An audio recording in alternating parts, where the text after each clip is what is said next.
Cancer রোগের জন্য যে খাবারগুলো নিষেধ: কচু, লতা, মুখি, শীতল শুটকি, পুঁটি মাছ, ইসা মাছ, বোয়াল মাছ, গরুর মাংস, হাঁসের মাংস, হাঁসের ডিম, পুঁইশাক, বেগুন, মিষ্টি লাউ, সাবান ব্যবহার, শ্যাম্পু ব্যবহার নিষেধ।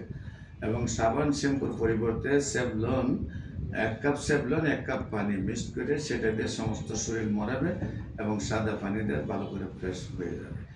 আর বিশেষ করে খাওয়ার জন্য ভালো তানকুনি পাতার জুস, তুলসী পাতার জুস, পেঁপের জুস, আপেলের জুস, মালটার জুস, চালতার জুস, জলপাইয়ের জুস, আমলকির জুস এবং ডাবের পানি এবং হইলো ওটস স্যালাড। তবে হাই প্রেশার থাকলে ডাবের পানি, ওটস স্যালাড না খাওয়াটা ভালো।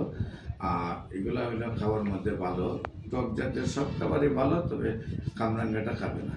এটা হলো ক্যান্সার রোগের জন্য খাবারের সাজেস্ট। এরপরেও বাকি যে খাবারগুলো আছে সেগুলো তার প্রয়োজনে তার মনের চাহিদা খাইতে পারে।